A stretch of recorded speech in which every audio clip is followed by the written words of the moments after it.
आपका स्वागत है आपके अपने YouTube चैनल सरकारी गुरुजी में। आज हम the smell of bread and the sound of money अध्याय का प्रश्नोत्तरी हल करते हैं। आइए शुरू करते हैं।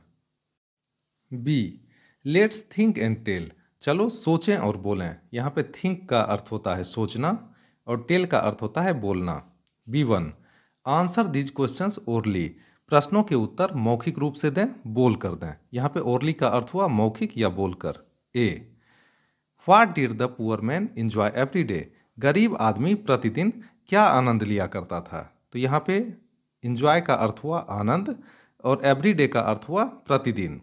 तो इसका उत्तर होगा the poor man enjoyed the nice smell of bread every day. गरीब आदमी प्रतिदिन पाव रोटी की मीठी खुशबू लिया करता था, गंध लिया करता था। बी, व्हाट डिड द जज ask the poor man to do. न्यायाधीश ने गरीब आदमी से क्या करने को कहा। तो इसका उत्तर होगा द जज ask the poor man to give him some money. न्यायाधीश ने गरीब आदमी से कुछ पैसे देने को कहा। C, how much money did the poor man have. गरीब व्यक्ति के पास कितने पैसे थे, कितने रुपये थे। तो इसका उत्तर होगा the poor man had 2 small coins. गरीब आदमी के पास सिर्फ 2 छोटे सिक्के थे। डी, व्हाट डिड द जज डू विद द कॉइन्स। न्यायाधीश ने उन सिक्कों के साथ क्या किया। तो इसका उत्तर होगा द जज only jingled the coin and return back to the poor man. न्यायाधीश ने सिर्फ सिक्कों को खनकाया और उन्हें गरीब आदमी को वापस लौटा दिया। आइए सी पे आते हैं। सी कहता है लेट्स थिंक एंड राइट। चलो सोचें और लिखें। C1, राइट ट्रू और falls in the brackets against each of the following statements. निम्नलिखित जो वाक्य हैं इनके आगे हमें सही और गलत लिखना है, प्रत्येक के आगे इस कोष्ठक में। तो यहाँ पे ट्रू का अर्थ हुआ सही और फॉल्स का अर्थ हो गया गलत। अगेंस्ट का अर्थ हुआ विरुद्ध और ईच का अर्थ हुआ प्रत्येक।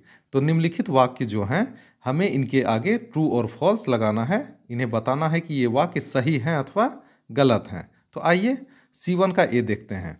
The baker was a generous man. Baker जो था पाव रोटी बनाने वाला एक उदार व्यक्ति था, दानी व्यक्ति था। ये सही है या गलत। तो ये गलत है, तो यहाँ पे हमने लिखा है false. B, the baker was angry with the poor man. पाव रोटी बनाने वाला गरीब व्यक्ति से नाराज था, गुस्सा था। तो ये बिल्कुल सही है, तो यहाँ पे लिखा गया है ट्रू अर्थात सही। C, the poor man had 6 coins. गरीब व्यक्ति के पास 6 सिक्के थे।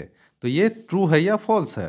तो यहाँ पे है ये फॉल्स है। गरीब व्यक्ति के पास सिर्फ 2 सिक्के थे, इसलिए ये वाक्य गलत है। डी, द जज give the money to the baker. न्यायाधीश ने पैसे पाव रोटी बनाने वाले को दे दिए। ये बात बिल्कुल गलत है, तो यहाँ पे हमने लिखा है फॉल्स। ई, द जज return the coins to the poor man. न्यायाधीश ने सिक्कों को गरीब आदमी को वापस लौटा दिया। तो ये बात बिल्कुल सही है, तो यहाँ पे हमने लिखा है ट्रू। आइए C2 पे आते हैं। C2 में कहा गया है tick the options to complete the following statements. निम्नलिखित जो वाक्यांश हैं, विवरण हैं, उन्हें हमें सही विकल्प के साथ पूरा करना है। तो यहाँ पे ऑप्शंस का अर्थ हो गया विकल्प, कंप्लीट पूरा, और स्टेटमेंट्स का अर्थ होता है विवरण या बयान। आइए 1 पे आते हैं। The baker took the poor man to.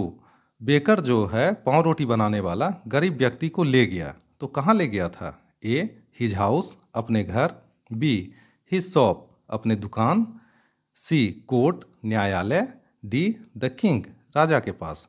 तो बेकर गरीब आदमी को कोर्ट ले गया था, न्यायालय ले गया था। तो ये वाक्य पूरा होगा इस तरह, the baker took the poor man to court. आइए 2 पे आते हैं। The baker held out his hand to take. Baker अपना हाथ आगे बढ़ाया था लेने के लिए। क्या। द ब्रेड रोटी। द केक टिक्की। द स्वीट्स मिठाई। द कॉइन्स सिक्के। तो बेकर अपना हाथ बढ़ाया था सिक्कों को लेने के लिए। The baker held out his hand to take the coins. 3, the price for the smell of bread was. रोटी की महक की कीमत थी द साउंड ऑफ मनी, पैसे की आवाज़। साउंड ऑफ म्यूजिक, म्यूजिक की आवाज़, संगीत की आवाज़। 2 कॉइन्स, 2 सिक्के। 20 रुपीज, 20 रुपये। तो रोटी की महक की कीमत क्या थी? 10 साउंड ऑफ मनी। तो the price for the smell of bread was the sound of money. C3, answer the following questions, निम्नलिखित प्रश्नों के उत्तर दें। यहाँ पे ए को देखिए, why was the baker angry with the poor man, baker जो था पाँव रोटी बनाने वाला गरीब व्यक्ति से गुस्सा क्यों था? तो इसका उत्तर होगा the poor man use to come every day to the bakery, गरीब आदमी प्रतिदिन पाँव रोटी बनाने की दुकान के बाहर आ जाया करता था।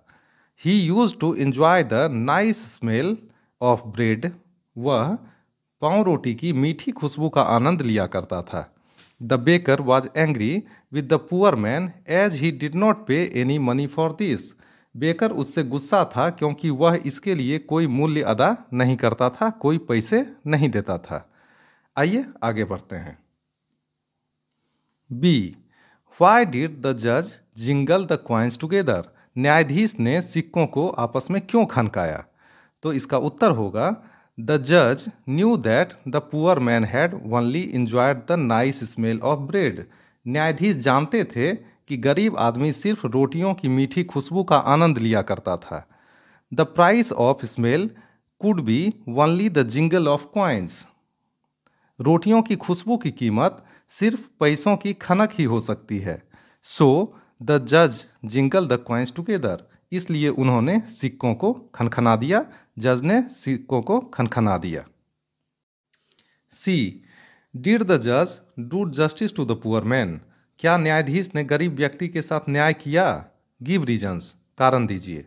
Answer, yes the price of smelling the bread could be only the jingling of the coins, हाँ पाँव रोटी की कीमत, पाँव रोटी की खुशबू की कीमत सिर्फ पैसों की खनक ही हो सकती है। No payment was to be made for this, इसके लिए उसे कोई मूल्य नहीं दिया जा सकता। So by returning back the 2 small coins to the poor man the जज did justice to the poor man, इसलिए दोनों सिक्कों को गरीब आदमी को लौटाकर न्यायाधीश ने उसके साथ न्याय किया।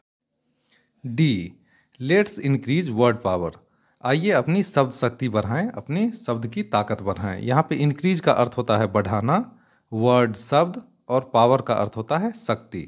D1, match the words with their opposite meaning, ये जो शब्द हैं इन्हें उनके विपरीत अर्थ वाले शब्दों से मिलाना है, उनका मिलान करना है। 1 has been done for you, एक हमारे लिए पहले से किया गया है। तो यहाँ पे देखिए नाइस, नाइस का अर्थ होता है सभ्य, और सभ्य का अपोजिट होगा असभ्य, तो इसे इंग्लिश में बोलते हैं रूड। तो नाइस का अपोजिट हो गया रूड, असभ्य या अशिष्ट। बी है पनिशमेंट, पनिशमेंट का अर्थ होता है सजा या दंड, तो इसका अपोजिट होगा रिवार्ड अर्थात इनाम।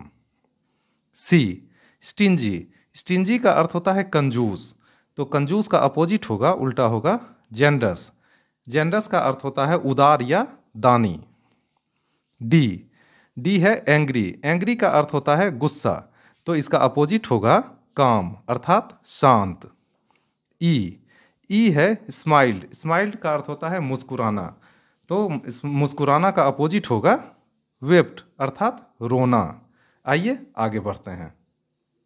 D3, rearrange the jumbled letters to make meaningful words, यहाँ पे ये जो वर्ड्स दिए गए हैं नीचे, ये जम्बल्ड हैं, बिना क्रम के हैं, अस्त व्यस्त हैं, इन्हें व्यवस्थित करके, पुनर्व्यवस्थित करके हमें इनसे सार्थक और अर्थपूर्ण शब्द निकालने हैं। तो यहाँ पे रीअरेंज का अर्थ हो गया पुनर्व्यवस्थित, जम्बल्ड का अर्थ हुआ बिना क्रम के या अस्त व्यस्त, मीनिंगफुल का अर्थ हुआ सार्थक या अर्थपूर्ण। आइए देखते हैं, पहला शब्द है MOYNE, तो इसको जब हम रीअरेंज करेंगे, व्यवस्थित करेंगे, तो ये बनेगा MONEY मनी अर्थात रुपया या पैसा। दूसरा है BERAD, तो इसको हम व्यवस्थित करने के बाद बनेगा ये शब्द ब्रेड, BREAD ब्रेड अर्थात रोटी। फिर है PORO, तो इसे हम व्यवस्थित करेंगे तो ये बनेगा POOR पुअर अर्थात गरीब। उसके बाद है TUROC, तो इसे जब हम व्यवस्थित करेंगे तो ये बनेगा COURT कोर्ट अर्थात न्यायालय। उसके बाद है RANGY, जब हम इसे व्यवस्थित करेंगे तो ये बनेगा ANGRY, एंग्री अर्थात गुस्सा। आइए आगे बढ़ते हैं। ई, लेट्स लर्न ग्रामर, चलो व्याकरण सीखें। लुक एट दी सेंटेंसेज, निम्नलिखित वाक्यों को देखिए। A, why was the baker angry, baker क्यों गुस्सा था, पाव रोटी बनाने वाला क्यों गुस्सा था। बी, वाई डिड द जज जिंगल द क्वाइंस टुगेदर, जज ने क्वाइन को आपस में क्यों खनकाया, न्यायाधीश ने सिक्कों को आपस में क्यों खनकाया। C, whom did the baker take to the court, baker जो है कोर्ट किसे ले गया। D, who stood outside the bakery every day, पाव रोटी की दुकान के बाहर कौन प्रतिदिन खड़ा हो जाता था। ई, व्हाट डिड द जज डू विद द क्वाइंस, न्यायाधीश ने सिक्कों के साथ क्या किया। F, where did the baker took the poor man, baker गरीब आदमी को कहाँ ले गया। अब यहाँ देखिए, each of these questions begin with WH word which such as what, where, when, why, who, whom, whose, which, etc. These questions demand some information in the form of answers. For example, the question A will have the following answer. The baker was angry with the poor man because he felt that the poor man was enjoying the sweet smell without paying any money. तो अब यहाँ पे देखिए, ये सभी जो प्रश्न हैं ये कुछ उत्तर चाहते हैं। तो हम जब इन प्रश्नों को बनाते हैं तो इसमें पहला WH से इसका शुरुआत करते हैं, जैसे कि वेयर अर्थात कहाँ, व्हेन कब, व्हाई क्यों, हु कौन, होम किसको, हुज किसका, व्हिच कौन सा। तो इन प्रश्नों के निर्माण में हमें इन शब्दों को आगे लगाना होता है। तो यहाँ पे जो प्रश्न एक है ए, इसमें कहा गया है why was the baker angry, baker क्यों एंग्री था, पाव रोटी बनाने वाला क्यों गुस्सा था। तो इसका उत्तर कुछ यूं बनेगा, the baker was angry with the poor man because he felt that the poor man was enjoying the sweet smell without paying any money, baker गरीब आदमी से गुस्सा था क्योंकि वह महसूस करता था कि गरीब आदमी बिना पैसे दिए हुए ही उनकी उसके प्रोडक्ट का, उत्पाद का स्मेल लिया करता है, सुगंध लिया करता है। E1, now frame WH questions for the answers given below, नीचे जो आंसर्स दिए गए हैं, उत्तर दिए गए हैं, हमें उसमें WH वाले वर्ड लगाना है और उनसे प्रश्न का निर्माण करना है। One has been done for you, एक हमारे लिए पहले से किया गया है। तो पहला उत्तर जो हमारे लिए किया गया है वो है आई लिव इन पटना, मैं पटना में रहता हूँ। तो अब इसके लिए हम प्रश्न का निर्माण कैसे करेंगे, तो प्रश्न कुछ इस तरह से होगा, वेयर डू यू लिव, तुम कहाँ रहते हो। तो यहाँ पे WH वाला वर्ड हमने बनाकर लगाया है, तो ये हुआ वेयर अर्थात कहाँ। A, I went to school at 9 AM yesterday, मैं कल सुबह 9 बजे विद्यालय गया था। तो ये उत्तर है। तो इसका प्रश्न बनेगा कुछ इस तरह, when did you go to school yesterday, तुम कल विद्यालय कब गए थे। तो यहाँ पे WH वाला वर्ड जो लगाया गया है वो है व्हेन अर्थात कब। आइए बी देखते हैं। ये उत्तर है I go to school to study, मैं विद्यालय पढ़ने के लिए जाता हूँ। तो इसका प्रश्न किस तरह बनेगा, तो ये बनेगा कुछ इस तरह, where do you go to study, तुम पढ़ने के लिए कहाँ जाते हो। तो यहाँ जो WH वाला वर्ड बना है वो है वेयर अर्थात कहाँ। आइए आगे बढ़ते हैं। अब सी देखिए, इसमें पहले से जो उत्तर दिया गया है वो है I play football in the recess, मैं टिफिन में लंच आवर में फुटबॉल खेलता हूँ। तो इसका प्रश्न क्या बनेगा, तो वो कुछ इस तरह से बनेगा, what do you do in recess, तुम रिसेस में क्या करते हो, टिफिन में क्या करते हो। तो यहाँ पे जो WH वाला वर्ड लगाया है उसमें हमने बनाया है what do you do in recess, तुम रिसेस में क्या करते हो। व्हाट का अर्थ हुआ क्या। आइए डी पे आते हैं। आई वॉज गोइंग होम, मैं घर जा रहा हूँ। तो प्रश्न क्या बनेगा, वेयर आर यू गोइंग, तुम कहाँ जा रहे हो। तो यहाँ जो WH वाला वर्ड हमने लगाया है वो है वेयर अर्थात कहाँ। उसके बाद आइए ई में आते हैं। ई में जो उत्तर दिया गया है पहले से वो है my birthday is on 10th of अगस्त, मेरा जन्मदिन 10 अगस्त को है। तो इससे जो हम प्रश्न का निर्माण करेंगे वो कुछ इस तरह से होगा, व्हेन इज योर बर्थडे, तुम्हारा बर्थडे कब है, तुम्हारा जन्म दिवस कब है। तो यहाँ पे WH वाला वर्ड जो लगाया है हमने वह है व्हेन, WHEN व्हेन अर्थात कब। आइए आगे बढ़ते हैं। F लेट्स टॉक, चलो बोलें, चलो बातचीत करें। यहाँ पे टॉक का अर्थ होता है बोलना या बातचीत करना।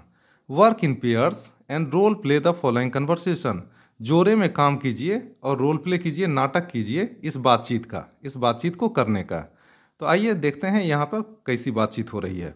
अमृत, Pragya I am feeling very hungry. Pragya, Amrit बोलता है प्रज्ञा मैं बहुत भूखा महसूस कर रहा हूँ। यहाँ पे हंग्री का अर्थ हुआ भूखा। लेट्स हैव आवर लंच, चलो अपना भोजन करें। लंच का अर्थ होता है भोजन या दोपहर का भोजन। तो इस पे प्रज्ञा जवाब देती है I too feel very hungry Amrit, मैं भी बहुत भूखी महसूस कर रही हूँ अमृत।